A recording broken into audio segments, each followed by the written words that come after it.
Hai sahabat Onde Elisaes. Di balik lanskap administratif Jawa Barat saat ini, tersimpan kisah tentang sebuah kabupaten yang pernah berdiri, namun kini hilang dari peta kekuasaan. Nama wilayah itu adalah Batulayang, yang kini hanya dikenal sebagai sebuah desa di Kecamatan Cililin, Kabupaten Bandung Barat.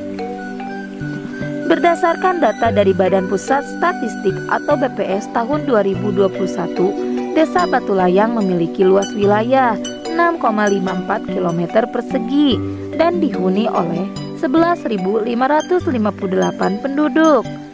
Namun pada masa lalu, Batulayang bukanlah sekedar sebuah desa biasa, melainkan pusat pemerintahan sebuah kabupaten pada era kolonial. Jauh sebelum dikuasai oleh Belanda, Batulayang merupakan wilayah kekuasaan yang memiliki struktur pemerintahan tersendiri.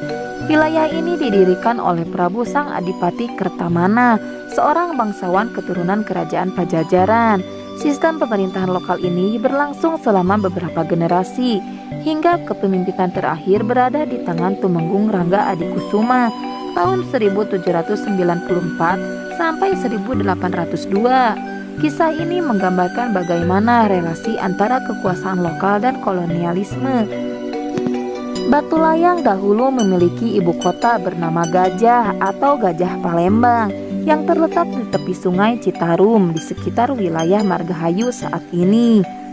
Nama itu muncul karena kepemimpinan saat itu Moh Kabul alias Abdurrahman membawa seekor gajah dari Palembang pada tahun 1770 setelah menjalankan tugas untuk POC. Kini nama gajah masih bertahan di wilayah desa Gajah Mekar yang terletak di Kecamatan Kutawaringin, Kabupaten Bandung, wilayah yang dulunya berada dalam administratif Kabupaten Batulayang. Di wilayah ini pula dibangun tempat pemandian gajah yang dikenal dengan nama Lewi Gajah yang kini menjadi kelurahan di Kecamatan Cimahi Selatan, Kota Cimahi.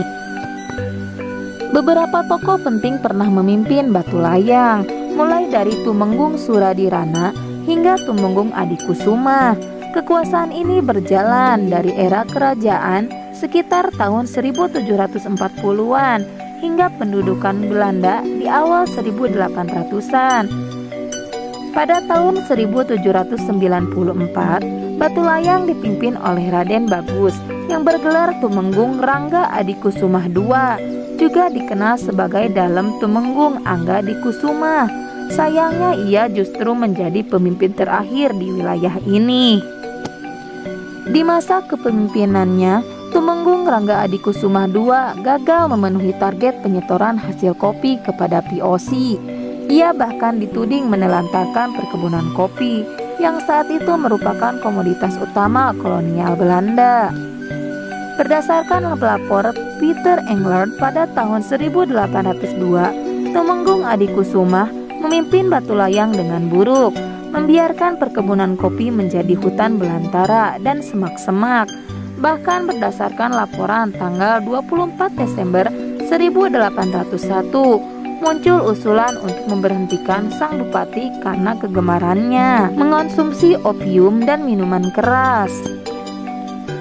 Akibat kondisi tersebut, ia diberhentikan pada tahun 1802. Wilayah Batulayang lalu digabung ke Kabupaten Bandung dan sang bupati diasingkan ke Batavia hingga wafat dimakamkan di kawasan Mangga II. Meski dicap gagal, Raden Tumenggung Rangga Adikusuma II mungkin sengaja menelantarkan kebun kopi sebagai bentuk perlawanan terhadap kebijakan kolonial. Berdasarkan sejarah tersebut, bisa disimpulkan bahwa ada faktor lain yang membuat Bupati Batulayang terakhir dihukum. Kemungkinan karena ia bermasalah dengan Peter Englert dan melawan dengan cara menelantarkan perkebunan kopi. Bagi masyarakat Priangan, kisah Batulayang mencerminkan tekanan berat dari sistem tanam paksa kopi. Penamaan Batulayang itu sendiri bisa dipahami sebagai simbol atas praktik eksploitasi kolonial di wilayah ini. Catatan sejarah juga menunjukkan bahwa para penguasa Batulayang memiliki hubungan kekerabatan dengan para Bupati Bandung. Hubungan darah ini menjadikan dua wilayah tersebut terikat secara genealogis maupun historis. dan memperkuat peran Batu Layang dalam jaringan kekuasaan lokal masa itu. Semangat perlawanan terhadap penjajahan yang pernah muncul di Batu Layang kelak diteruskan oleh keturunannya. Salah satu adalah Oto Iskandar Dinata, pejuang kemerdekaan yang kemudian ditetapkan sebagai pahlawan nasional.